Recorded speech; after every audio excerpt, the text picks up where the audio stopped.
ውድ ጠለስ ሚዲያ ቤተሰቦች ሰላም ጤና ይስጥልን። ይህ በጠለስ ሚዲያ ባሳየ ደረቤ የሚቀርበው የሐምሌ 26 ቀን 2018 ዓ.ም የዘወትር ዝግጅታችን ነው። በዛሬው ዝግጅታችን አዳዲስ መረጃዎችን፣ ወቅታዊ ጉዳዮችን ወደ እናንተ የምናደርስ ይሆናል። ስለዚህ ጠለስ ሚዲያን ሰብስክራይብ በማድረግ ሜምበር በመሆን እስከ ፕሮግራማችን ፍጻሜ ድረስ አብራችሁት ቆዩ ዘንድ በአክብሮት ጋብዘን በቀጥታ ወደ ዕለቱ ፕሮግራም እናልፋለን።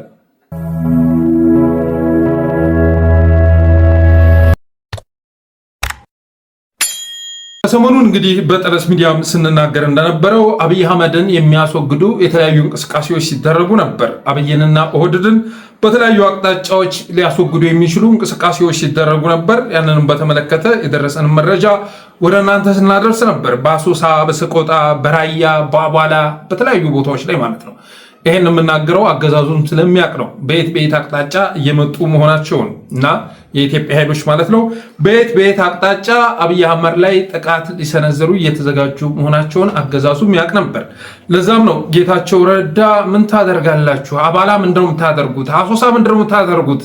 የትግራይ መሬት ያለው እኮ ወልቃይት ላይ ነው ኑ እንጂ በሽሬ በኩል እያለ ሲቀሰቅስ እንደነበር የምትዘነጉት አይደለም። የአብይ ተጋሮች በሌላ አቅጣጫ ለምንድን ነው አደጋ የምትፈጥሩት? የትግራይ መሬት ያለው እኮ ወልቃይት ላይ ነው፣ ስለዚህ በሽሬ በኩል ነው መምጣት ያለባችሁ እያሉ ሲቀሰቅሱ እንደነበር የምትዘነጉት አይደለም። ይሁንና ግን ከፋኖ ጋር በተደረገ ስምምነት በታሪክ በወልቃይት ግንባር ላይ የሚደረግ ጦርነት መኖር የለበትም። ዋና ታርጌታችን 4 ኪሎ መሆን መቻል አለበት። የወልቃይት በለው፣ የኢትዮጵያ በለው፣ የጎንደር በለው፣ የትግራይ በለው፣ የኦሮሚያ በለው ሰላም መፍጠር የሚቻለው እና የተረጋጋች ሀገር እውን ማድረግ የሚቻለው አብይ አህመድን ማስወገድ ስንችል ነው። የችግሩ ቁልፍ ያለው 4 ኪሎ ነው። ከዛ ውጭ ግን ዛሬ ጉልበት አገኘው ብለህ ወልቃይት ብትገባ ነገ ደግሞ ድፍን አማራ ተሰባስቦ መጥቶ ያደረክበትን ያደርጋል። ይሄ አይጠቅመንም። የጋራ ሀገር ነው መፍጠር የሚያስፈልገው። ስለዚህ ይህንን ቁንጽል የሆነ አስተሳሰባችሁን ተውትና ስለ ታላቋ አገር ብናቀር ጥሩ ነው። ዛሬ እኮ ለተጋሮች አይደለም ወልቃይት ይቅርና ትግራይ እኮ የተጋሮች መሆን አልቻለችም።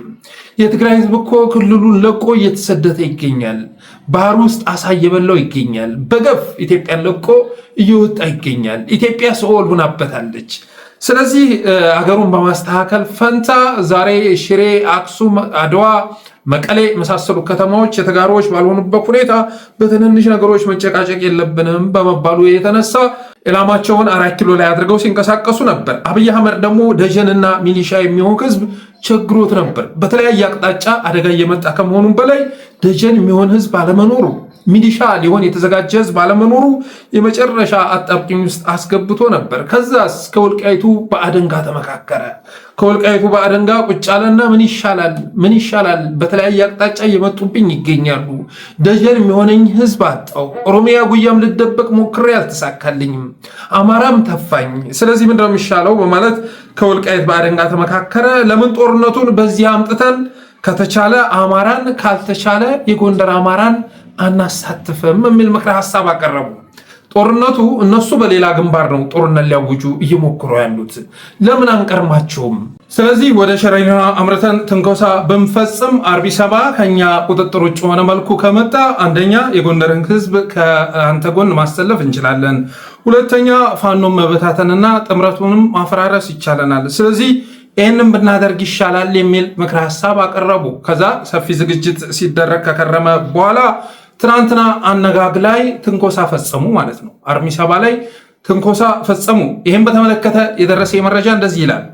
ትናንት የወደድ መከላከያ ሰራዊት በሸረሪና ስለፈጸመው ጥቃት ይላል። ጥቃቱ ንጋት 11 ሰዓት አካባቢ ነው የተፈጸመው። የወደድ ሰራዊት በአካባቢው ላይ ጥቃት እንደሚፈጽም መረጃው ቀድሞ ተለቆ ነበር። ስለዚህ ቲዲኤፍም አብዛኛውን ኃይሉ ከአካባቢው ማውጣት ችሎ ነበረ። የኦህዴድ ጦር በከባድ መሳሪያ ጥቃት ሲከፍትበት መጀመሪያ ላይ የበላይ ትዕዛዝ አልደረሰኝም በሚል ወደ ማጥቃት አልገባም ነበር። በኋላ ላይ ግን ባገኘው የድሮንና በከባድ መሳሪያ ድጋፍ የመልሶ ማጥቃት በተለያዩ ቦታዎች ከፍቶ በኦህዴድ ሰራዊትና በተላላኪዎቹ ላይ ከፍተኛ ኪሳራ አድርሷል። ጦርነቱ እስከ ቀኑ 9 ሰዓት ድረስም ተካሂዷል። ቲዲኤፍ በከፈተው የመልሶ ማጥቃትም በመከላከያ ሰራዊትና በተከዜ ዘብ ላይ ከባድ ጉዳት ደርሷል። በተለይ ደግሞ በተከዜ ዘብ ላይ የደረሰው ጉዳት በእጅጉ አስገራሚ ነበር፣ አሳዛኝም ነበር። ከ700 በላይ የተከዜ ዘብ የረገፈበት ዕለት ሆኖ ተመዝግቧል። እንደ እውነቱ ከሆነ ግን እነሱ መጥተው ቢሆን ኑሮ እንዴት ይሄ ነገር ይደረጋል ብለን አማራንም ልናንቀሳቀስ እንችል ነበረ፣ ልንቆጣ እንችል ነበር። ይሁንና ግን የወልቃይቱ ብአዴን በሰራው ደባ ሄዶ በፈጸመው ትንኮሳ የመጣ አደጋ በመሆኑ የተነሳ ምንም ማድረግ አይቻልም። የሆነ ሆኖ ግን ከ700 በላይ የተከዜ ዘብ የረገፈበት ሆኗል። ሆስፒታሎች ተሞልተዋል። ሆስፒታሎች እስከ ጎንደር ድረስ ተሞልተዋል። ይሄ ከታማኝ የመረጃ ምንጭ የተገኘ ነው። ሌላው የተከዜ ዘብ ላይ ከደረሰው ጉዳት ጋር ተያይዞ ሰራዊቱ እየፈረሰባቸው እንደሚገኝ ሰምተናል። ሳንፈልግ ጦርነቱን ገጥታችሁ አምጥታችሁ አስበልታችሁናል። መከላከያው በድሮን ላጥላጥ ሲደረግ አባቴ የአብይ አህመድ ሰራዊት ለመጀመሪያ ጊዜ ድሮንን ቀመሰ። እስከዛሬ ድረስ በድሮን ነበር የሚኩራራውም፣ በሱ ነበር ተስፋ አድርጎ ወደ ዘመቻ የሚገባው። በትናንትናው ዕለት ግን የአብይ አህመድ ሰራዊት በድሮን ተቀጠቀጣሉ። ስለዚህ በድሮን ላጥላጥ ሲያደርጉት ሜካናይዝቱን፣ ታንክ የመሳሰሉ ነገሮችን የማሸሽ የመነበቅ ስራ ተሰሩ። የተከዜ ዘብን ብቻውን አሸከሙት። ክህደት ፈጽመውበታል። ግን በትናንትናው ዕለት በመከላከያ ክህደት ቢፈጸምበትም ከዛ በፊት ግን መሪዎቹ አሳልፈው ሰጥተውት ነበር፣ አሳልፈው ሽጠውት ነበረ። የአብይ አህመድን ስልጣን ለማትረፍ የወልቃይት ዘብ እንዲረፈረፍ ይሁንታቸውን ሰጥተው ነበረ። ስለዚህ ያስበሉት አለቆቹ ናቸው ማለት ይቻላል። በአካባቢው አሁን ላይ የአስቸኳይ ጊዜ አዋጅ ለማወጅ እየተንደፋደፉ መሆኑ ተሰምቷል። የውድድ ሰራዊትም ከአካባቢው ሊጠፋ የሚሞክሩትን እየጠረነፈ መሆኑን የደረሰ መረጃ ያመለክታል። ቲዲኤፍ እንግዲህ በትናንትናው ዕለት ሰፊ የሆነ የድሮን ዘመቻ ማካሄዱም እንደዚሁ ተሰምቷል። የወልቃይቱ ብአዴን አማራና ትግራይን በማጨፋጨፍ ኦህዴድን ማትረፍ የሚፈልግ መሆኑ መታወቅ መቻል አለበት። አማራና ትግራይ ወልቃይት ላይ በማጨፋጨፍ የወልቃይት ጥያቄ የመጨረሻውን እልባት መልስ እንዳያገኝ በማድረግ የኦህዴድ የቁማር መጫወቻ ካርታ እንዲሆን በመፍቀድ አማራና ትግራይን እያጨፋጨፈ መኖር የሚፈልግ መሆኑን በትናንትናውም ዘመቻ ላይ ታይቷል። ጦርነቱን ገትተው ከወሰዱ በኋላ ጦርነት አንፈልግም እያሉ ይገኛሉ። ሆን ብሎ በዛ ግንባር ዘመቻ እንዲታወጅ ካደረጉ በኋላ ጦርነቱን ገትተው የጎንደር ትከሻ የጀግናው አማራ ትከሻ ላይ ከጣሉበት በኋላ ጦርነት አንፈልግም፣ በሌሎች አካባቢዎች ላይ ማድረግ ትችላለህ። በዚህ በነገስታቱ በወልቃይት ምድር ላይ ዘመቻ ማወጅ በፍጹም ይፈቀድ አይደለም። በወሎ መምጣት ይቻላል፣ ጎጃም ላይ መታኮስ ይቻላል፣ ጎንደር ላይ ሸዋ ላይ ሄደህ ልትጠባጠብ ትችላለህ እያሉ ይገኛሉ። አቤት ድፍረታቸው እኮ፣ አቤት ንቀታቸው እኮ! እንዴት እንደሚንቁን ስታስብ አባቴ ቲፒኤልኤፍ ጋማ እንዲህ አይነት ፖለቲካ የለም። ኦነግ ጋማ እንዲህ አይነት ፖለቲካ ልታገኝ አችልም። እንዴት እንደሚንቁን እኮ! ጭንቅላት ያለን አይመስላቸው፣ ማሰብ ምንችል አይመስላቸው። በሌላ አካባቢ መጠዛጠስ ትችላለህ፣ በዚህ አካባቢ ግን ጦርነት መለኮስ አትችልም ሲባል ነበር። ገትተው አምጥተው በዚህ ግንባር እኮ ጦርነት ብታካሄድ አንደኛ ፋኖን መበታተን ያስችላል፣ ሁለተኛ ጥምረቱን ታፈርሳለህ፣ ሶስተኛ ደግሞ ከአቅም በላይ ሆነው ገፍተው ቢመጡ እንኳን የጎንደር አማራን ታዘምተዋለህ፣ ሌላውንም አማራ ለማዝመት ምክንያት ይሆናል ብለው ተመካክረው ካመጡ በኋላ በዚህ ግንባር የምንፈልገው ጦርነት ስለሌለ የወልቃይት የተኮሰውን ሰራዊት ተው በሉት እያሉ ሲቀልዱ ነበረ። ግን ይህን የጎንደር አማራም ያውቃል። ትናንት ወዳ ምን ሲደረግ እንደነበር፣ ከዛ በፊት ባሉ ቀናቶች ምን ሲደረግ እንደነበር አሳምሮ ያውቃል። በተረፈ ወልቃይት ወደ ባለቤቶቹ አልተመለሰም፣ ወደ አማራ ህዝብ አልተመለሰም።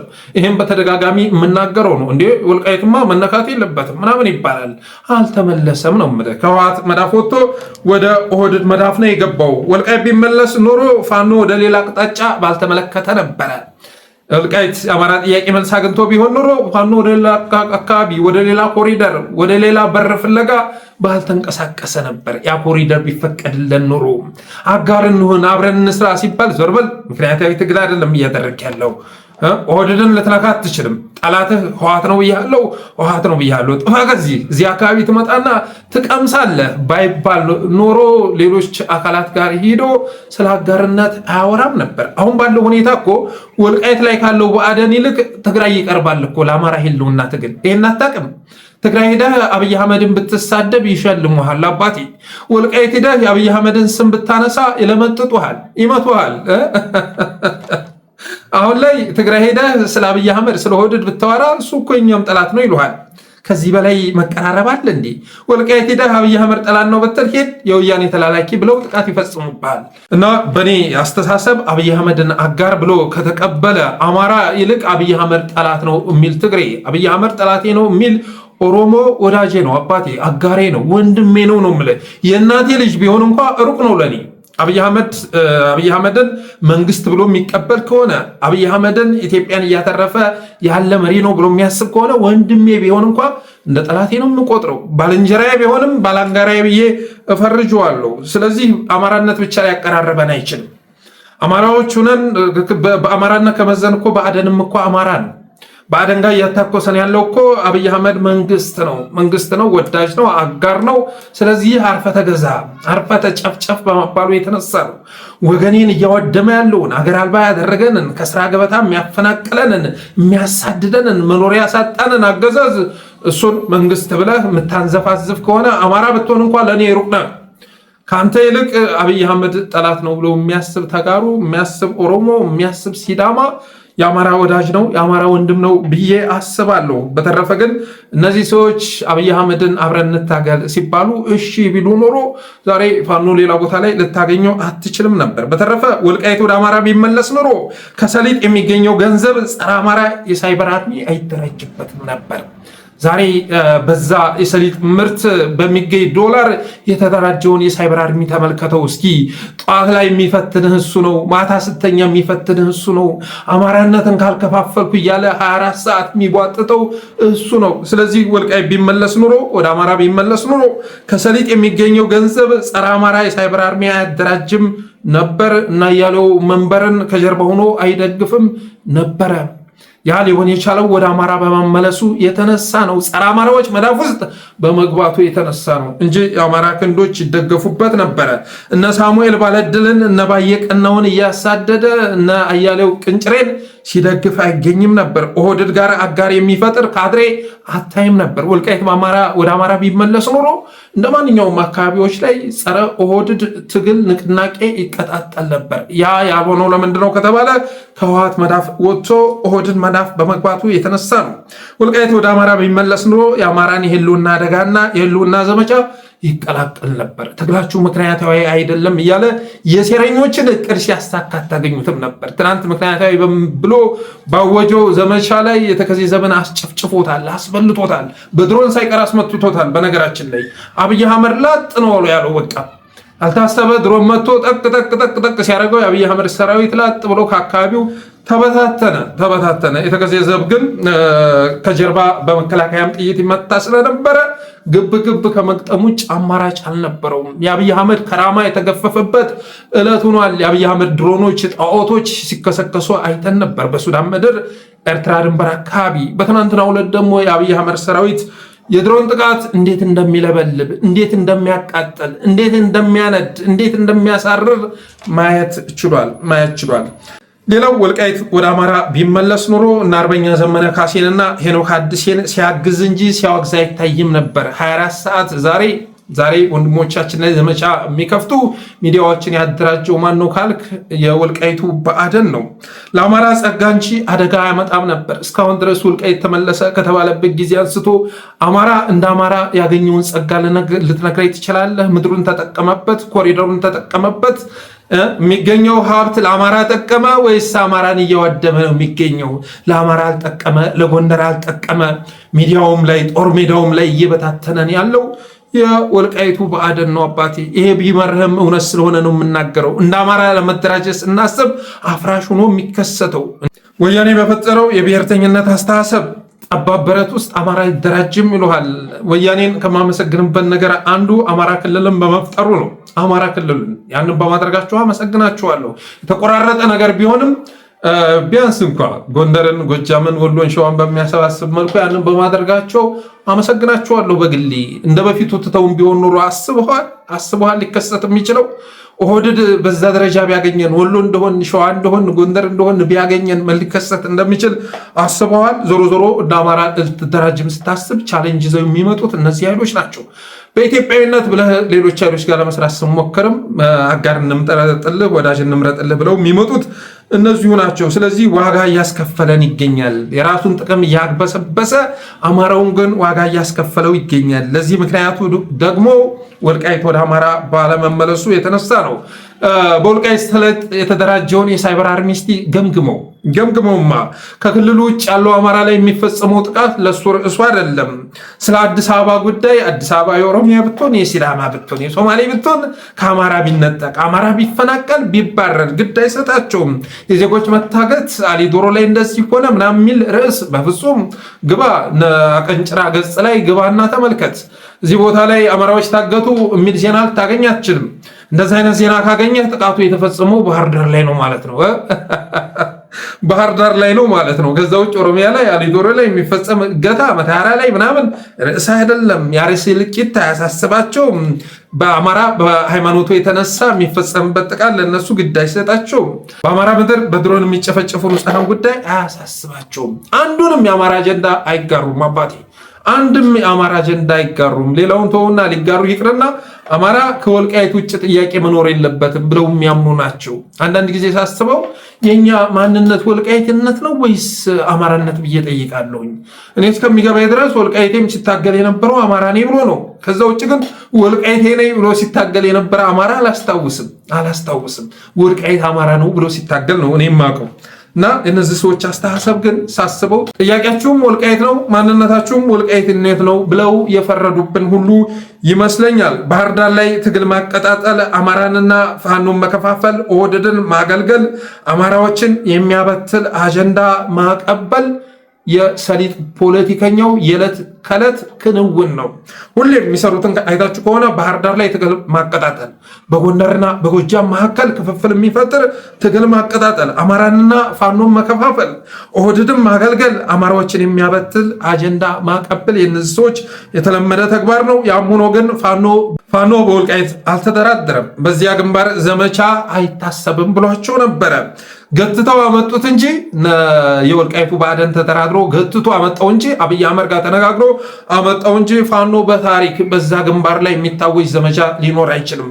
ወልቃይትን እንዳትነኩ ካልሆነ ግን አብይ አህመድ ላይ የተደገነው ነገር በሙሉ ወደ እናንተ ይዞራል በማለት በማስጠንቀቁ የተነሳ በዛ አቅጣጫ የታሰበ ነገር አልነበረም ነበር። ይሁንና ከአብይ አህመድ ጋር ተነጋግረው ጦርነቱን ገትተው በዛ መስመር እንዲመጣ ማድረግ ችሏል። አሁንም ቢሆን ፋኖ ያከሽፈዋል ብዬ አስባለሁ። ተነጋግሮ እነሱ ባጠመዱት ባለመጠመት ያንንም ነገር ያስተካክለዋል ብዬ አምናለሁ። በተረፈ ግን የጎንደር አማራ የመጨረሻ ጠብቂኝ ውስጥ ገብቷል። ምን አይነት ፖለቲካውን የተቆጣጠሩት ሰዎች እኔ አማራዎች ናቸው ወይ ብሎ መመርመር አለበት። ዋጋ እያስከፈሉት ይገኛሉ፣ እየነጠሉት ይገኛሉ። በተለይ ደግሞ ወልቃይት ወደ አማራ ከተመለሰ በኋላ የጎንደር አማራም ባልሆነ መስመር ውስጥ ለማስገባት ሰፊ ስራ እየተሰራ ይገኛል። በፊት የጎንደር አማራ አይደለም የአማራን ትግል አይደለም እኮ የኢትዮጵያን ትግል ሲመራ ነበር የምናውቀው አይደለም። ከፊቱ ነው ትግሉን ሲመሩ የነበሩ ወንድሞች አሁን ላይ ተጠልፈው አንዳንዶቹ ደብዛቸው ጠፍቷል። ከዛ ውጭ ግን ፖለቲካው ውስጥ እየተንደፋደፉ የሚገኙት ለአማራ ይቅር ለኢትዮጵያ ይቅር ለጎንደር የማይጠቅም አካሄድ እየተከተሉ ይገኛሉ። ይህንን ማውገዝ ያስፈልጋል። ለምንድን ነው በሌላ አቅጣጫ ሊለኮስ የነበረውን ጦርነት ገትታችሁ በዚህ መስመር ያመጣችሁት? ስለምንድን ነው? ወልቃይትን የምትፈልጉት የአማራና የትግራይ ሕዝብ አብሮ እንዲኖርበት ነው ወይስ እንዲቀበርበት ነው ብሎ መጠየቅ ያስፈልጋል።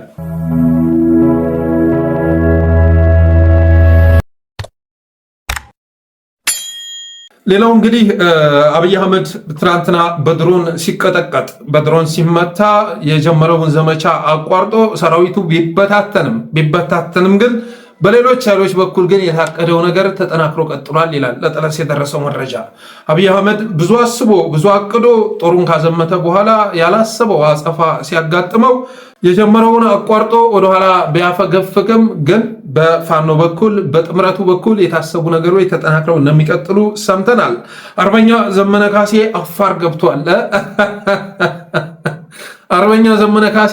ገብቷል። ትናንት ከአቦጎሙ መሪዎች ጋር አብሮ የተነሳውን ፎቶ ለቆ ነበር። እሱን ኤክስ አድርገው በአፋርም በኩል ያሉ የአፋር ብልጽግና ሰዎች የአብይ አማሮችም ፎቶውን እያዟዟሩ ዋይ ሲሉ ነበረ። በተመሳሳይ ቋንቋ ሲዋሩ ነበር። ምን ታደርገዋለህ አባቴ፣ ምን ታደርገዋለህ? እንዴት ከነዚህ ጋር ይሰለፋል ይላሉ። ኢትዮጵያዊ አስተሳሰብ አለን የሚሉ ሰዎች ኢትዮጵያዊነት ማለት እኮ ከአፋር ጋር መስራት ማለት ነው፣ ከሲዳማ ጋር መስራት ማለት ነው፣ ከጉምዙ ጋር መስራት ማለት ነው። ትናንትና መተከል የምንጨፈጨፍበት አካባቢ ነበር።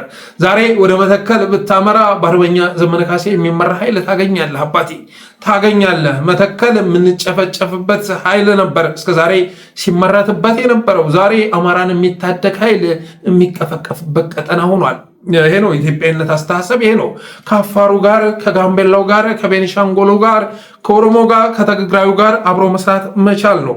የሆነ ሆኖ አርበኛ ዘመነ ካሴ አፋር ገብቷል። ስለዚህ በዛ በኩልም ብዙ ነገር እየተሰራ በመሆኑ የተነሳ አዳዲስ ነገሮች መከሰታቸው የሚቀር አይደለም። ሸዋ ላይ ብዙ ነገር ተቀባብሏል። ልንናገረው የማንችል ሸዋ ላይ ብዙ የተቀባበለ ነገር አለ። ወሎ አመራር አልባ ዞን ሆኗል። ወሎ ላይ እየታሰበ ያለውን ነገር በአደንም በመረዳቱ የተነሳ አባቴ ግማሹ ቤተሰቡን አሽሽቷል። ቤተሰቡን ወደ አዲስ አበባ ለማሸሽ ተገዷል። ግማሹ ደግሞ አካባቢውን ጥሎ ሕክምና አለብኝ የተለያየ ችግር አለብኝ በሚል አስተሳሰብ ወደ አዲስ አበባ መግባታቸውን፣ በተለይ ደግሞ የሰሜን ወሎ አመራሮች ወደ አዲስ አበባ መሸሻቸውን የደረሰ መረጃ ያመለክታል። ኦህዴድ በታሪክ ታይቶ በማይታወቅ መልኩ በገፍ ሀብት እያሸሸ ነው ይላል። ኦህዴድ ሰፈር ያለው ድንጋጤ ምነግራችሁ አይደለም። ኦህዴድ አብቅቶልኛል ብሎ ደምድሟል። የአብይ አህመድን ቃለመጠይቅ ግባና ተመልከተው። የድሮ ግርማው ከራማው ቆሌው ሁሉ ተገፎ ታገኘዋለህ አባቴ። ቆሌና ከራማ የራቀው ሰው ሆኖ ታገኘዋለህ። እና ኦህዴድ አብቅቶልኛል፣ ኢትዮጵያን የማስተዳደሩ ጉዳይ አብቅቷል፣ ስለዚህ ሀብት ማሸሽ አለብኝ ብሎ በቦሌ በኩል የሀገር ሀብት ወደ ውጭ ሀገር እየጎረፈ ነው ይላል የደረሰ መረጃ። አብይ አማራ ክልል ውስጥ እየተርመጠመጠ ይገኛል። ብቸኛ መዳኛ አማራ ነው ብሎ ወደ አማራ ክልል ገብቶ ከአመራሩ ጋር በድብቅ ማለት ነው ስብሰባ እያካሄደ እንደሚገኝ የደረሰ መረጃ ያመለክታል። እንዲህ አይነት ነገሮችን ሲያስብ አብይ ኦፊሻሊ ጉዞ እንደማያደርግ ይታወቃል። ይሁንና ግን መቀመጫውን ባህር ዳር ላይ እንዳደረገ ባህር ዳር ላይ አድርጎ አንዳንድ ስራዎችን እየሰራ አማራን ለማዝመት ማለት ነው በአማራና በትግራይ መካከል ጦርነት ለመለኮስ የሚያስችለውን ተግባር እየፈጸመ መሆኑን የደረሰ መረጃ ያመለክታል። የአብይ አማሮች ሆቴላቸውን ከፍተው ብቅ ብለዋል። እስከዛሬ ድረስ ሆቴል ውስጥ አልጋ ተይዞላቸው እነ ቶማስ እነ ጌትነት አልማው የመሳሰሉ ሰዎች ሆቴል ተይዞላቸው ቁጭ ብለው እዛ ውስጥ ጫታቸውን እየቃሙ አማራን መከፋፈል ነበር ስራቸው። አሁን ሆቴሉን ከፋፍተው ብቅ ብለዋል። አባቴ እንከፋፍለዋለን ያሉት አማራ ከሌላ ጋር ጥምረት ፈጥሮ እየመጣ በመሆኑ የተነሳ ሆቴላቸውን ከፍተው ብቅ ማለት ጀምረዋል። ትንግርቱን እያጣጣሉ አቻሜለህን ያወድሱ ይዘዋል። አማራ አባቴ የቁርጥ ቀን ልጆቹን ይረዳል። በምቾቱ ጊዜ ከጎኑ የሚሰለፉትንና በስቃው ጊዜ ከጎኑ የሚገኙትን ለይቷል። ትንግርቱ እንደ ስሙ ነው። ትንግርተኛ ነው አባቴ። ትንግርቱ እንደ ስሙ ነው እና ትናንትና እንትኑ ተጀመረ ምናምን ብሎ አንዳንድ ሀሳቦችን በመጻፉ የተነሳ ከኔም ጋር እኩል ሲዘምቱበት ነበር። ትንግርቱን ሲዘምቱበት ነበር። መዓዛን ሲዘምቱበት ነበር። ትክክለኛ ሀሳብ በማቀንቀናቸው የተነሳ ከዛ አመሻሽ ላይ አቻሜለህ አንድ ፖስት ይዞ መጣ። ለፋኖ አመራሮች ወዳጅ ልምረጥላችሁ፣ አጋርና ጠላት ልምረጥላችሁ፣ ስለ ወያኔ ማንነት ላስረዳችሁ የሚል ጽሑፍ ይዞ መጣ። ባቴ አሁን ላለው የአማራ ትውልድ ስለ ወያኔ ተነግረዋለህ እንዴ? ማያውቀው ነገር አለ እንዴ?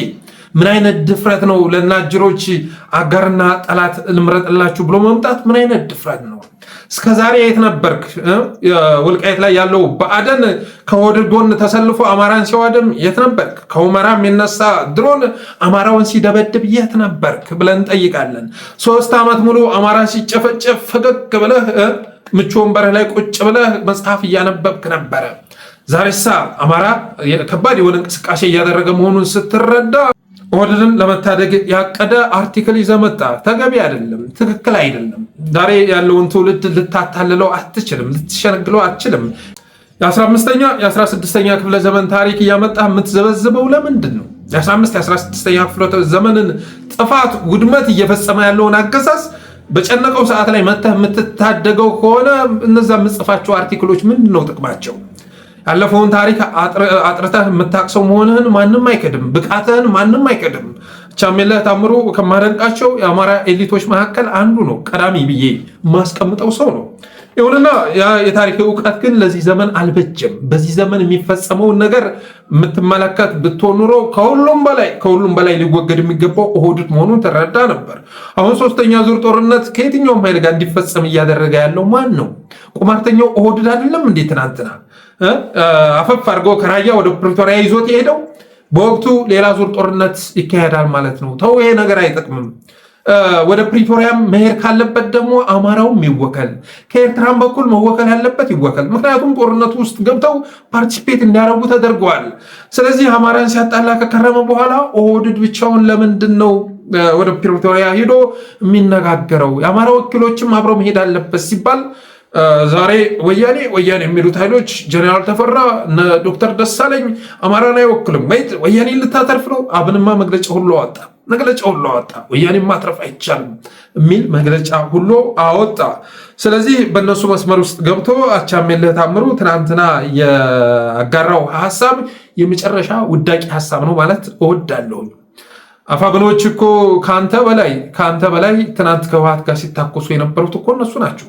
ለዘመነ ካሴ ነው ስለ ወያኔ የምታስረዳው? ለምሬ ወዳጆ ነው አንተ የምታስረዳው? አንተን ያህል ወያኔን የማያውቃለ እንዴ? አንተን ያህል የድሮ ነገስታቶችን ታሪክ የሚያውቅ አማራ ላይኖር ይችላል፣ አይኖርም ብዬ አስባለሁ። ወያኔም በመዋቅ ረገድ ግን ኦህዴድም በመዋቅ ረገድ ግን ከአንተ በተሻለ ኢትዮጵያ ውስጥ የሚኖረው እያንዳንዱ አማራ እውቀት አለው። አሁንም እየታየ ያለ አስተሳሰብ ይሄ ስለሆነ እና ወያኔ ጋር አይታሰብም። እንደገና ወልቃይት ራያ ብለህ እንደገና ልታሰምት አማራም ማለት ነው። ብዙ የምንታገልለት አካባቢ አለ አባቴ። ምንም ያልታገልነት የደራ አማራ አለ፣ የመተከለ አማራ አለ። መጨረሻ ላይ ብዙ አማራ ከረገፈው በኋላ እንደገና ቁማሩን ጥምዝዝ እያደረገ ለኦህዴድ የሚያስረክብን ኃይል ተከትለን ሰለሜ ስንል አንኖርም። ትናንትና ትርክቱ ተገንብቶ ከመተከልም ከራያም ከደራም ከአዲስ አበባ በላይ ወልቃይትን ከላይ አድርገን እኮ ብዙ ታገልን አይደል?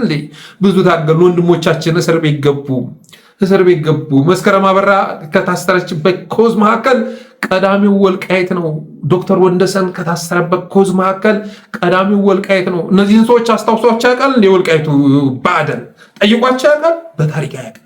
አዲስ አበባ ሲመላለስ እነ ዳኛቸው አሰፋ ጋር ካልሆነ በስተቀር እነ ዶክተር ዳኛቸው ጋር ካልሆነ በስተቀር እነ ዶክተር ወንደሰንን ገብቶ ጎብኝቷቸው አያውቅም። ስለዚህ እንደገና ወደኋላ ተመልሰን ኮሎኔል ምንትስን ተከትለን ሰለሜ ምንጫወት መስሎ ከሆነ ተሳስተሃል። ያንን ማድረግ አትችልም። በተረፈ አማራ የሚያስፈልገው የቱትሲ አይነት ትግል ነው። እንደ ፖል ካጋሜ ያለ መሪ ያስፈልገዋል ይላል። አሁን የተፈጠሩ መሪዎች ከዛ በምን ያንሳሉ? እነሱን እያዋገዝክ ለማውገዝም ስትሞክር ነበረ። ከዛ ውጭ ግን ለኦህዴድ የገበሩትን እያገዝክ ለእነሱ እየተፎስክ እንዴት ሆኖ ፖል ካጋሜ ይፈጠር ማለት ወዳለሁኝ። በተረፈ ትናንት መጽሐፍን በፒዲኤፍ ያሰራጨው የአግብስብስ ቡድን መሆኑን ታውቃለህ።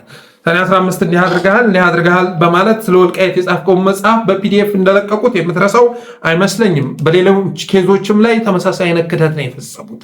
በህዝብ ጥያቄዎችም ላይ በዛ ልክ ነው የተረማመዱት። ይህን ማወቅ ያስፈልጋል ማለት እወዳለሁ። በተረፈ ግን 3 ዓመት ሙሉ ዘና ብሎ መጽሐፍ ሲያነቡ መክረም መብት ቢሆንም ብዙ የተለፋበት ትግል ላይ መጥቶ ግን ውሃ ለማፍሰስ መሞከር ተገቢ አይደለም።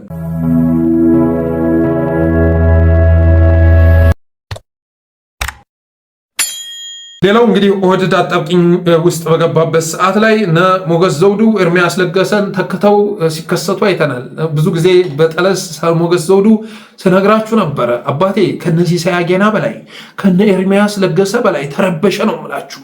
ተረበሸ። ትናንትና ፌስቡክ ላይ ሲዘበዝብ የነበረውን ነገር ብትመለከቱ እነ መዓዛ መሐመድ የጻፉትን ትክክለኛ ሀሳብ እያጣመመ አማራውን ለማጃጃል ጥረት ሲያደርግ ስትመለከቱ ትገረማላችሁ። የአማራን ህዝብ አብዛኛው አያውቀውም ልበል። ይህን ትውልድ አታውቁትም። ብታውቁት ኖሮ አቻምየለህ ታምሩ እንደዚህ አይነት ጽሁፍ ይዞ አይመጣም ነበረ። ብታውቁት ኖሮ ትንግርቱ ላይ ዘመቻ ከፍቱም ነበረ። ትንግርቱ ጠቅላይ ሚኒስትር ለዛ ደረጃ የምናስበው ሰው ነው።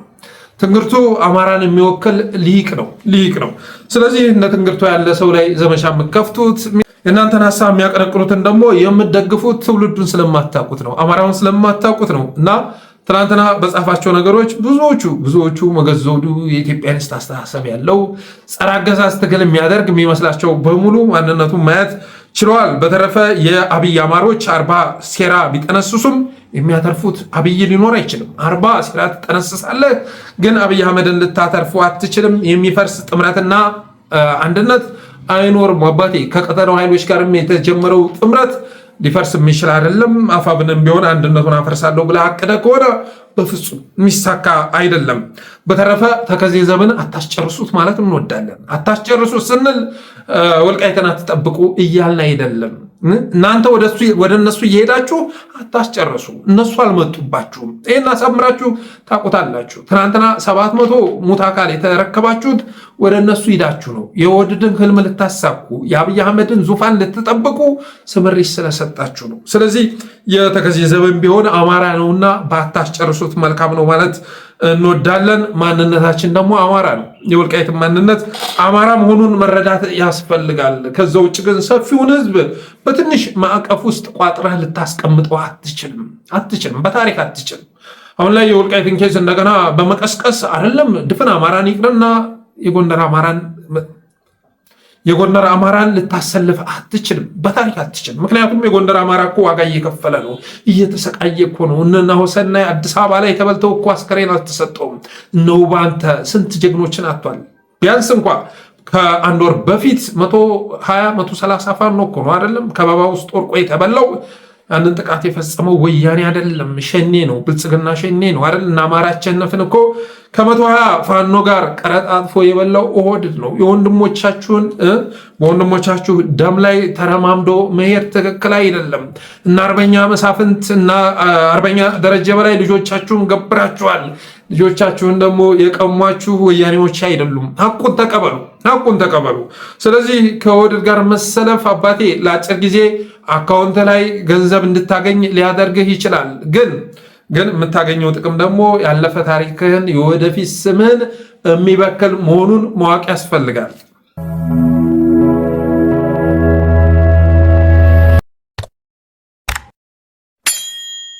ሌላው የአብይ አህመድን ክፍል 2 ቃለ መጠይቅ ይመለከታል። ስለ ፕሪቶሪያ ተናግሯል። አብይ አህመድ 9 ገጽ ገዳማ ነው፣ ገብታችሁ እኮ ማንበብ ትችላላችሁ። ፕሪቶሪያ ላይ አማራን የሚያስቀይም ነገር የለም በማለት ተናግሯል። ፕሪቶሪያን ብንቀበል በሐላላሉ እንጂ ምን ስታደርግ ነበር? በሞምባሳ ምን ስታደርግ ነበር? ከዛ በኋላ እኮ ነው ፕሪቶሪያ ላይ ሄደህ ተፈራርመህ የሆነች ማዕቀፍ ይዘህ ከመጣ በኋላ ጫጉላ ሾርሽር ወጥተህ ስትመክረው ስለነበረው ነገር ነው እየጠየቅንህ ያለ ነው።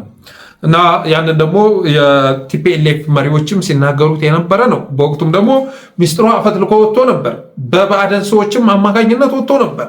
ለዛ እኮ ነው እነ ዶክተር ይልቃል የአማራ ልዩ ኃይል እንዲበተን ያደረጉት በሐላላሎጂ ላይ በሞምባሳ ኬንያ በመሳሰሉ ቦታዎች ላይ የተመከረውን ምክር ስለሰሙ ነው።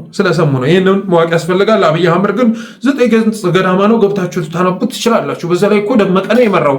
ደመቀንማ አስወጣኸው እኮ ምንረሳ ይመስልሃል እንዴ? ምንረሳ ይመስልሃል? አንተ ነህ አሁን ላይ ትናንት የተናገርከውን እየረሳ ያለው። ትናንትና ደብረ ማርቆስ ላይ ተገንቶ አፄ ዮሐንስን ሲያብጠለጥል ነበረ። በአፄ ዮሐንስ ዘመን የተፈጸመባቸውን ግፍ አማራዎች አይረሱም ሲል ነበር። ያን ረስቶ ደግሞ አሁን ከአሚኮ ጋር ቃለመጠይቅ ሲያደርግ ትናንትና እኮ ሱዳኖችን እየመራ አምጥቶ አፄ ዮሐንስን ያስበላው ይሄ ቡድን ነው እያለ ደግሞ ከአፄ ዮሐንስ ጎን ተሰልፎ እምባውን ሲያዘራ ነበረ። ስለዚህ ትናንት የምታደርገውን የምትረሳ፣ ትናንት የምትናገረውን የምትረሳ አንተ እንጂ አማራው አይደለም።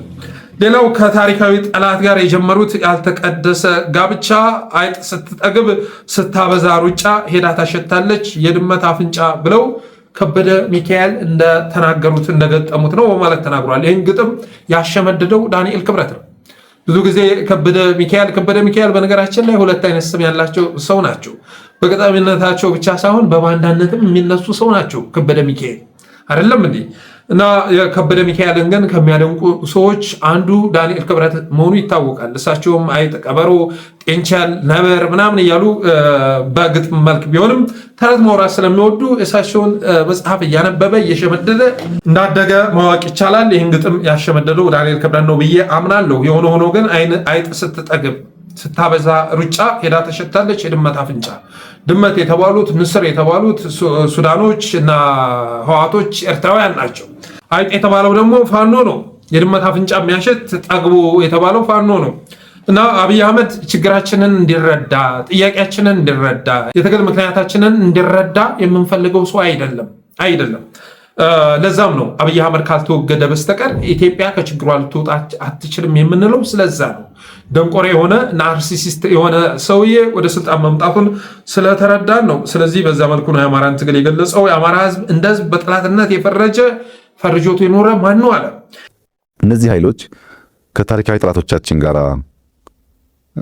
የጀመሩት ያልተቀደሰ ውህደት፣ ያልተቀደሰ ጋብቻ ምን መልክ አለው ላልከኝ እኔ የሚያስታውሰኝ የከበደ ሚካኤልን ምሳሌያዊ ግጥም ነው።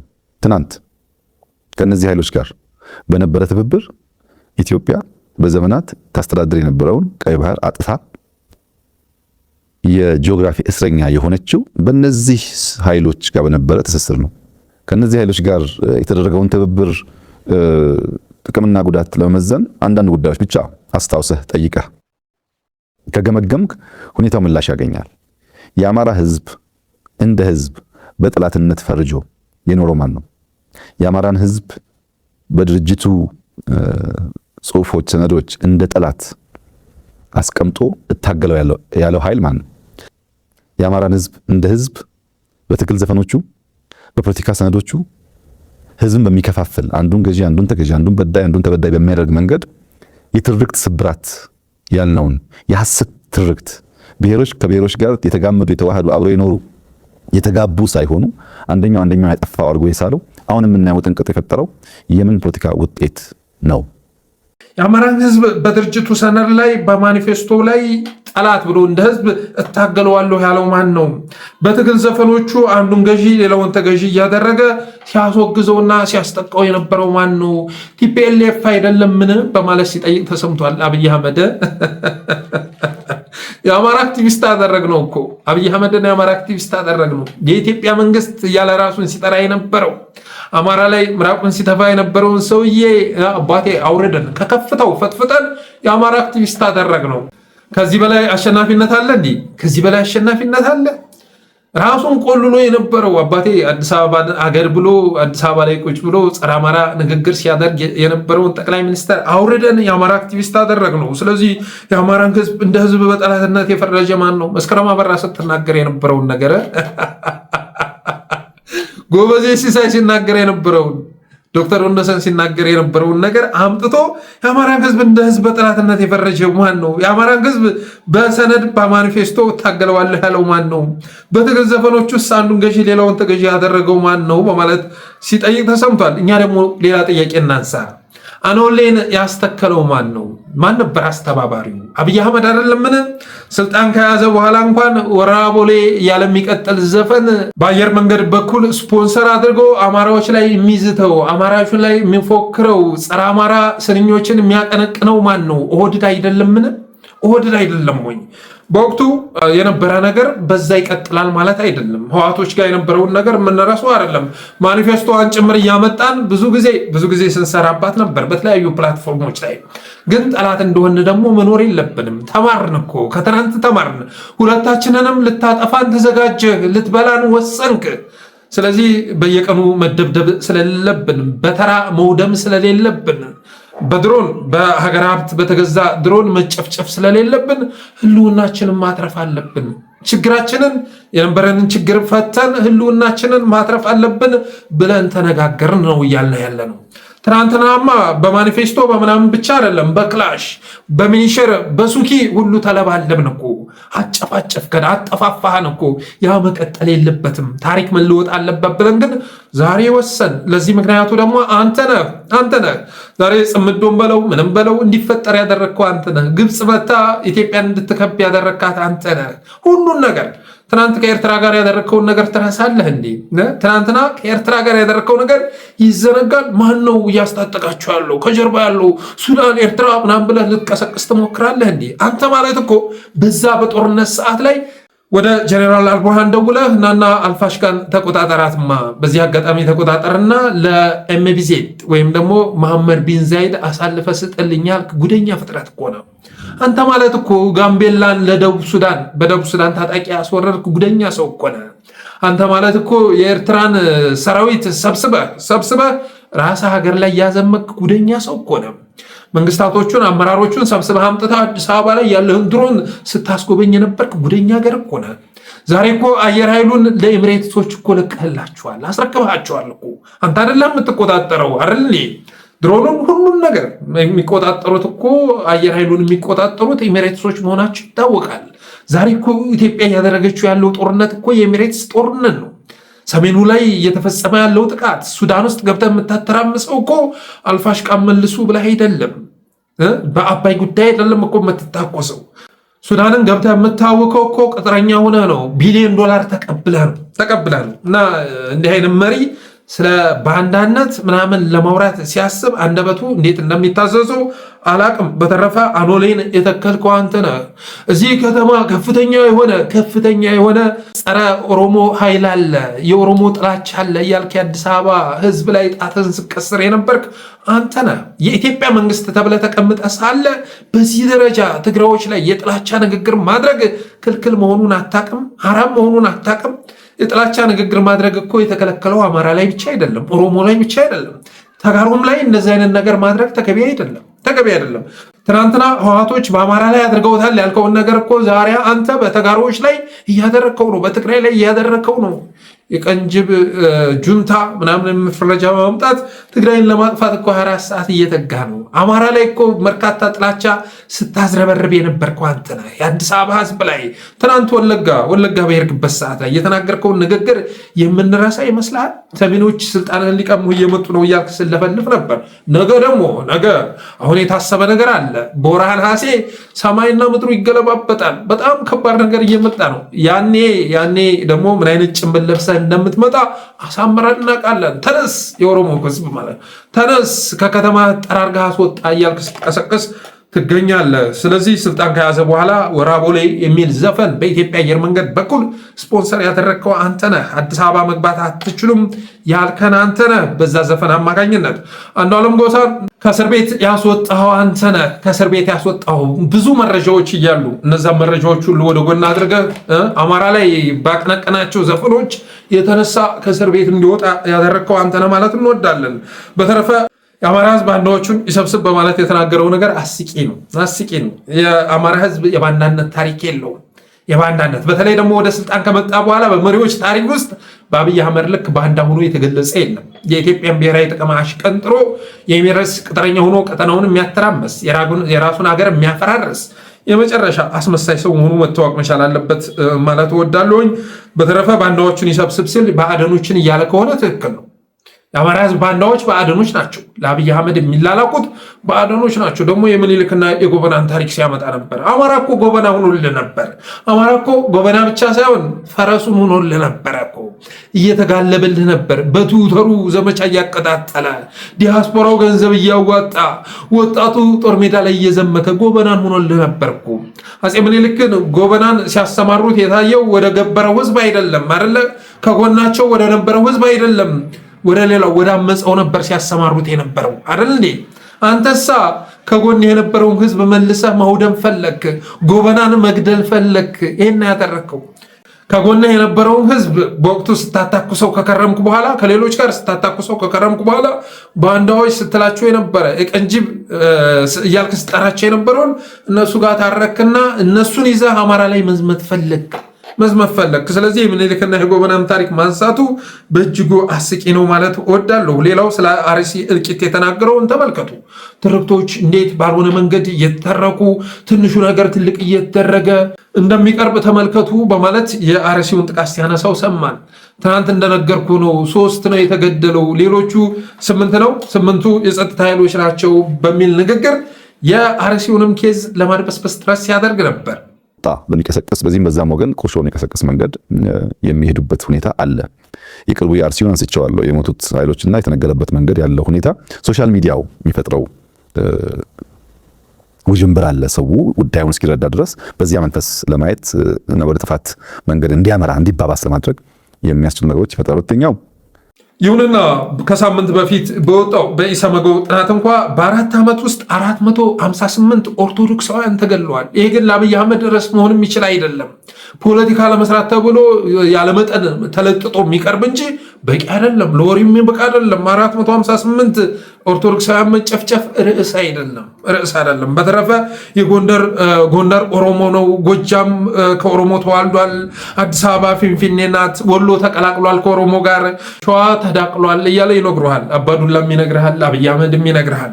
በሌላ መልኩሳ ወለጋ አማራ ነው በማለት ሲናገር አሰማውም። የወለጋ ኦሮሞ እኮ ተቀላቅሏል፣ የአርሲ ኦሮሞ እኮ ተቀላቅሏል፣ ከአማራው ጋር ተቀላቅሎ ተዋልዷል፣ የሸዋ ኦሮሞ እኮ ተቀላቅሎ ተዋልዷል ብለው ሲናገሩ ሰምታችሁ ታውቃላችሁ?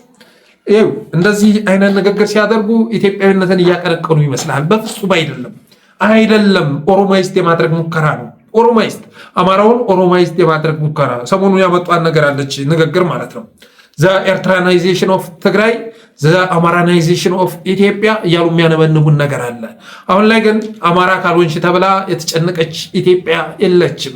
ዘ ኦሮማይዜሽን ኦፍ ኢትዮጵያ ተብሎ ሊገለጽ የሚችል ነው ያለው። እንደዛ ነው እና አብይ አህመድ ይመጡና ጎጃም ኦሮሞ እኮ ነው፣ ከኦሮሞ ጋር ተቀላቅሏል እኮ፣ ሸዋ ተዳቅሏል እኮ፣ ወሎ እንደዚህ ሆኗል እኮ፣ ጎንደር እኮ ኦሮሞ ነው ምናምን ይሏችኋል ማለት ነው። ወለጋ ላይ ሄዶ እኮ ከአማራ ጋር ተዋልዳችኋል፣ ጅማ ሄዶ ከአማራ ጋር እኮ ተቀላቅላችኋል፣ አማራዎች እኮ ናችሁ ውስጣችሁ ቢመረመር ምናምን ተብሎ ግን እንደዚህ አይነት ቅስቀሳ ሲደረግ አትመለከትም። ስለዚህ ዓላማቸው የአማራ ማንነትን መመንጠቅ፣ ሌላ ማንነት መስጠት መሆኑን መረዳት ያስፈልጋል። አብይ አህመድ አማራ ነኝ ብሎ ሲናገር ሰምተህ ታውቃለህ?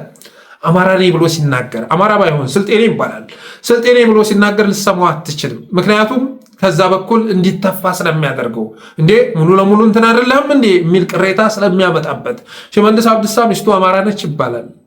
በከፊል የአማራ ማንነት ያላቸው ልጆች ወልዷል። ስለ አማራነት ግን ሲወሩ አትሰማቸውም። ስለዚህ አስተሳሰባቸውን መረዳት ያስፈልጋል ላለው። ሌላው እንግዲህ አብይ አህመድ ስለ ባቡር ሀዲዱም ሲናገር ነበር። ወልዲያ ሀራ ገበያ የባቡር ሀዲድ ከወራት በፊት ባደረገው ቃለመጠይቅ አክሳሪ ነው፣ ጥቅም የሌለው ነው በማለት ሲያቃልለው ነበረ። 95% የተጠናቀቀውን የባቡር ሀዲድ አስፈላጊ አይደለም በማለት ሲናገር ነበር። ያ ግን ህዝባዊ ቁጣ ስለቀሰቀሰበት አሁን ብዙ መናገር ስለማንፈልግና እንዳይነገር ብለን እንጂ ጀምረነዋል እኮ ስራው ውስብስብ ስለሆነ ነው ዝም ያልነው፣ ጠላቶች እንዳይሰሙ። እንደ አባይ ግድብ ባለፈው ፓርላማ ላይ ስለ ነዳጅ ሲወራ የነበረው ማለት ስለ ጋዝ ሲወራ የነበረው እኛ ድምፃችንን አጥፍተን እየሰራን ነው፣ ባንዳዎች ከሰሙ ብዙ ችግር ስለሚያመጡብን እያለ ሲወራ እንደነበረው ሁሉ የባቡር ሀዲዱ ብዙ ችግር እንዳያመጣ ውስብስብ ስለሆነ በድብቅ ይዘነው ነው እንጂ እኮ እየሰራን ነው። 95% እኮ ተጠናቋል። አብይ እንደዛ ነው። አንድም ፕሮጀክት መቀማት ሲያስብ ወይ ያፈራርሰዋል ወይ የሆነ ነገር ያደርገዋል፣ ያዳክመዋል፣ ያራክሰዋል። ከዛሳ ከሞተበት አንስተን ቀስቅሰን ወደ ስራ አስገባ ነው በማለት የሌሎችን ፕሮጀክት ቀምቶ የራሱን ስም ሊያስጠራበት ይፈልጋል። አሁንም እያደረገ ያለው ይሄንን ነው። በተረፈ የዛሬው ፕሮግራማችን ይሄንን ይመስል ነበር። አብራችሁን ስለቆያችሁ እናመሰግናለን። የጠለስ ሚዲያ ሜምበር ሰብስክራይበር በመሆን ስቲከሮችን ማበርከት ሚዲያችሁን አበረታቱ ብለን የዛሬ ዝግጅታችንን እንቋጫለን። ክበሩልን።